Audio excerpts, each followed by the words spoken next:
How is it going, guys? Sharktoothman11 here, and I want to start out this video with a huge thank you to everyone who subscribed to me. I actually hit 100 subs a few weeks ago, and that's just amazing to realize. You guys are the best. It's awesome to think that over 100 people don't mind watching me mess up in video games every once in a while, and do my best. I also want to give a huge thanks to all the friends I've made through YouTube. I would list them all off now, but there's kind of a lot, so I'll just put a link to my recommended channels in the description, since I've got all of them listed there pretty much. As another sort of thanks, I wanted to make this video a way for you all to get to know me a little bit better, since there are some things that just don't really come out easily when recording videos. I want to talk about two big things. Why am I named Sharktoothman11?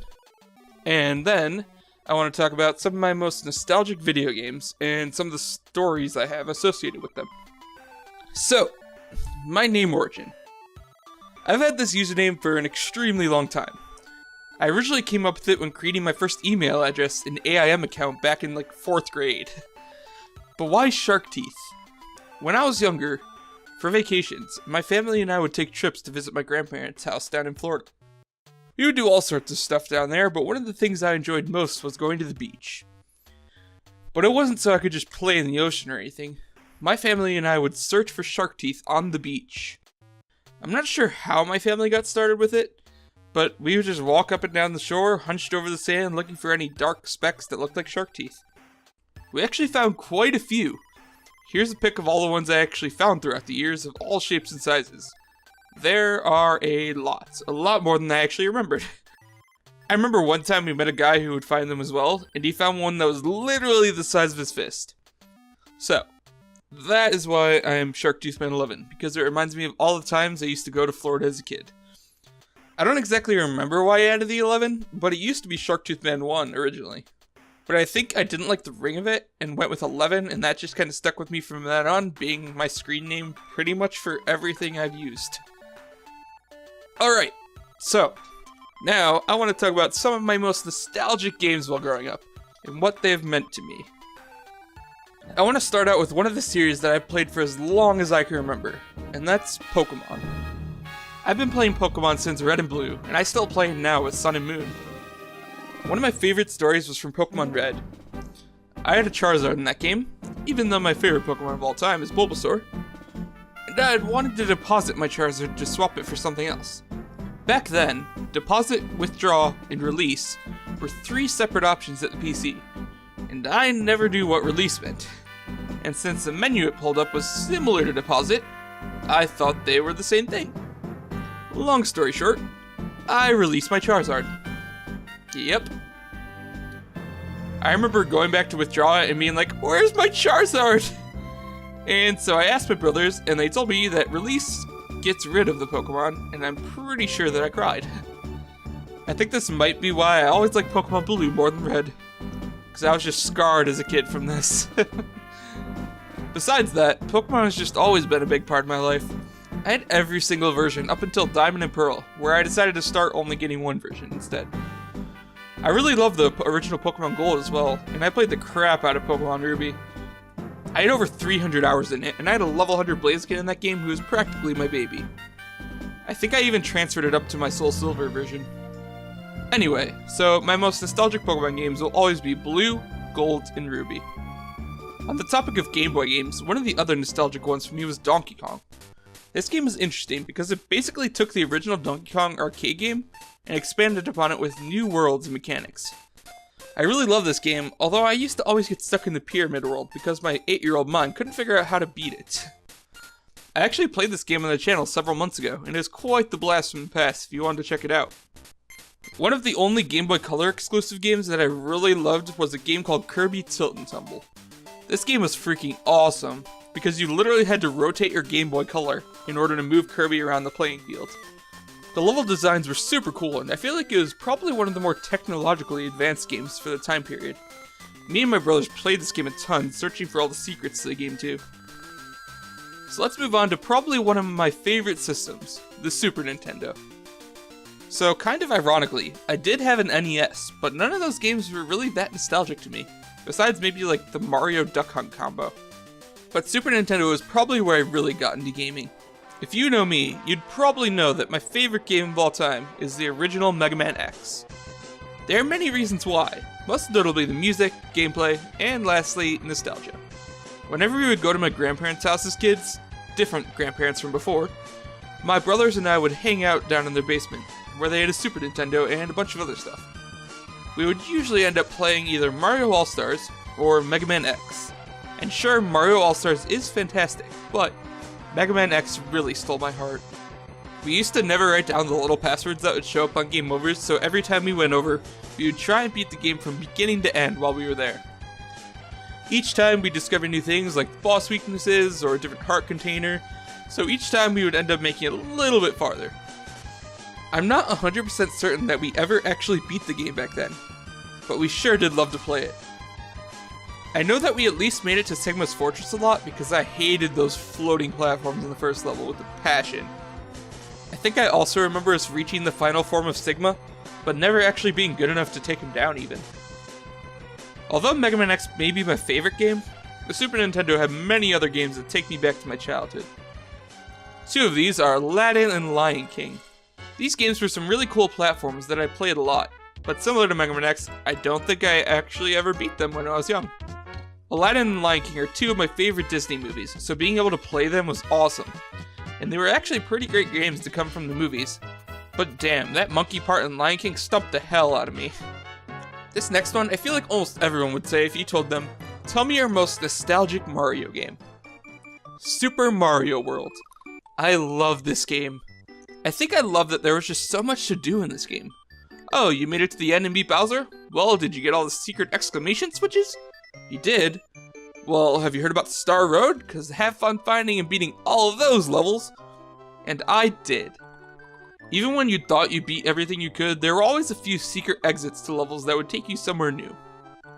Alright, last Super Nintendo one for me was a game called Yoshi's Cookie. In making this, I actually learned there was a Yoshi's Cookie for the NES as well, but I feel like this game wasn't as well known. I always loved the music for this game, and it wasn't a super elaborate game. It was literally just a puzzle game that they decided to stick Yoshi's name on. But as a kid, I loved it, and probably still would if I played it again. Now on to another big system for me, PlayStation 1. As a kid, I remember this system the most because of some of the classics for it. The series I played the most of, and is still one of my favorites, is Spyro. I loved playing as that purple dragon, and I spent so much time collecting gems. I played through all of the originals, Spyro the Dragon, Ripto's Rage, and Year of the Dragon. I actually remember 100%ing Year of the Dragon as a kid, so I really loved that one. Something about the personality and the characters of Spyro always made them feel endearing. I actually streamed all the first Spyro recently on the channel and managed to 100% it, with the occasional hiccup. I'll probably eventually get to the other two, but for now they're just on the back burner. When I think of Spyro, I also think of Crash Bandicoot. It's not as firmly cemented in my mind, but maybe they're linked because of the cameo Gameboy Advance games they did. Crash was super fun, but I always felt it was a little too tough, and I doubt I even made it past the first world. Kind of ironically, I am recording this just after the Crash Bandicoot remake came out. A kind of different game that I played the crap out of as a kid was Frogger for the PlayStation. This game took Frogger to a 3D space, and it was so much fun. You'd have to collect 5 of his children in each level, and there were a whole bunch of levels, and it got super tough by the end. I remember playing this game so much. I played it with my brothers, with my cousins, heck, I even remember playing it when we were babysitting someone. The last PS1 game I have fond memories of was Rayman. This game had a really unique charm to it. The characters' bodies literally have floating body parts, but they're still super adorable. Although I did kind of find these guys creepy. This game was another tough one though, and I know for a fact I've never beaten this one. Now on to one of the most iconic Nintendo systems in my eyes, the N64. There are a ton of games from this system that hit me with nostalgia waves. Probably the first one would have to be Super Smash Bros. The original Smash Bros was one of the most fun games to play with friends. There's nothing like beating the crap out of your favorite Nintendo characters that just screams friendship. Although I think I actually played Melee the most of any of the Smash Bros games, I'll never forget playing Smash 64 with my brothers and cousins. One of my cousins used to always think that when Charmander popped out in Saffron City, that he would scream, "Gummy bears!" That image is always burned in my head. Speaking of party games, there's nothing quite like Pokemon Stadium. Back then, I wasn't into the regular battling as much as I was now, but we played those minigames like no other.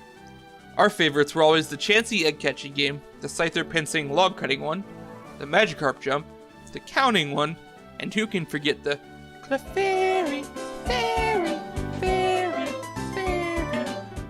Alright, one more multiplayer game, GoldenEye. This is one of the first multiplayer FPS games that I can think of, and it was so much fun.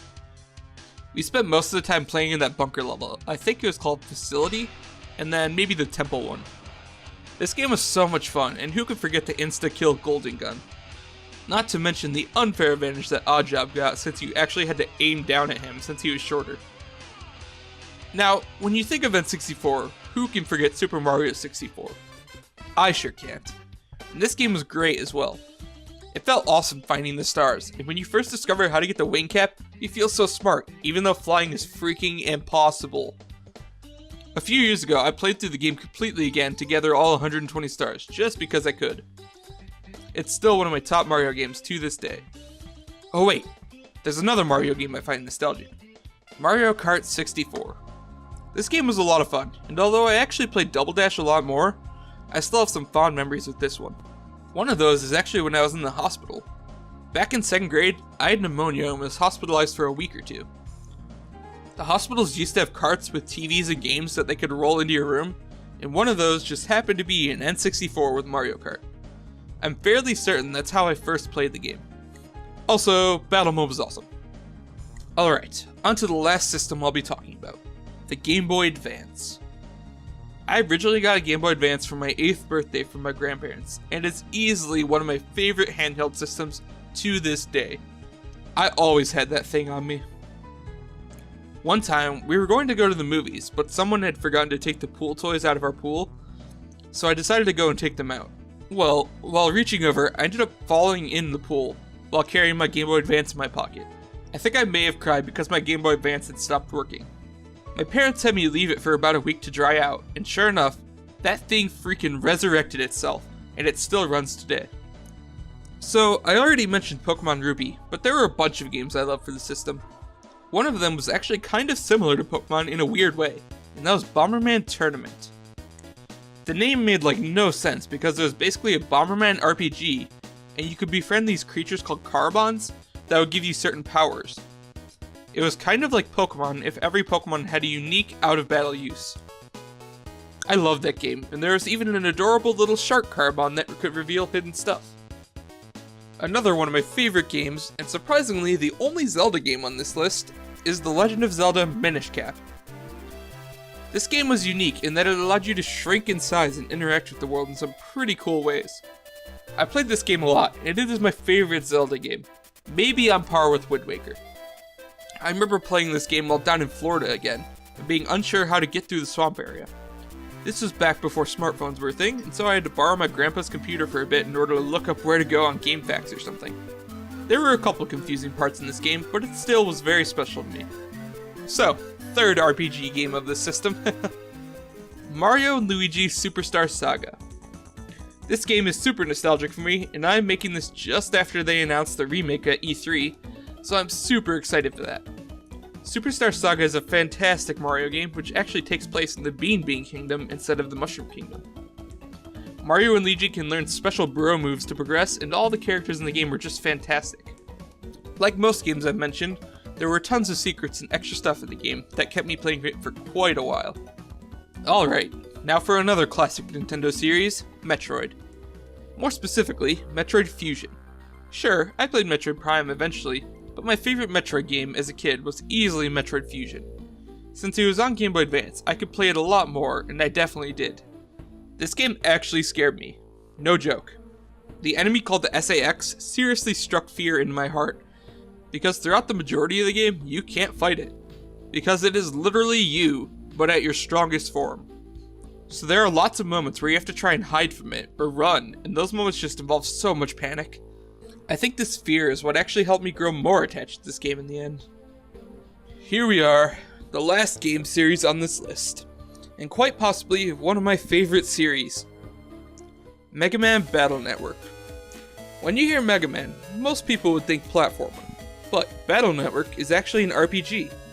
Mega Man in this game is based inside the internet as a Navi, which is basically a program that helps people fight off viruses and such in the internet. The game lets you switch between traversing the real and cyber worlds constantly, and so the game has some pretty cool interactions. The game even brings a whole bunch of the old Mega Man bosses into this new RPG world with upgraded styles. Me and my brother originally picked up this game because it had the Mega Man title, and although it wasn't what we originally thought, I came to love this series. There are 6 games in the series, with games 3 and on having separate versions akin to Pokemon. I've played through all of them at least once, but most of them twice, and they make for some great games. The games do really well with keeping to the theme of the game, which is the sci-fi net-based battling, and I love all the stuff they throw in from old Mega Man games, like they even have a poster of Vile from Mega Man X in one of them. This new style of the Mega Man brand easily made its way into my heart, to be one of my favorite series to play. I've even streamed the first 2 games on the channel and will probably do the 3rd one within the next month. Well, those have been some of my most nostalgic games. There's probably a ton more I could have had that I overlooked, but I can save those for another time maybe. Again, I really want to thank everyone who subscribed. It brightens my day knowing that you'd be interested in watching me play and ramble about video games, and it gives me motivation to keep striving for more. Before I go, I want to mention some of the new stuff coming to the channel. First off, I actually got a webcam, so during the streams you guys will finally be able to see me. I'm not sure if I'll use it for recordings, or maybe just decide that on a game-by-game basis, but I'm excited either way. I recently finished up AM2R and Chroma Squad, and have decided on my next series. It will be a Pokemon Leaf Green Randomizer Nuzlocke, since as I mentioned, I love the Pokemon games and am always down for playing them in a new way. The first episode actually just came out a couple days ago. I've done Nuzlocke before, but I've never beaten one and have never tried to randomize one, so it should be a lot of fun. Also, I'm working on the first video to a series called Easter Egg Hunt, where I'll explore a game on my own for any Easter eggs or references to other things, and then I'll do some research after the fact to figure out ones that I missed. At the end, I'll be giving myself a rating on how well I did at finding these Easter eggs. The first video will hopefully be out within a month, but I said that a month ago, so, whoops. The first episode is on Chroma Squad, and due to the amount of references, it's been taking a bit longer than expected.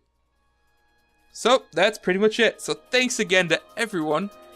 If you enjoyed this video, make sure to like, comment, and subscribe. And, as always, have a great day.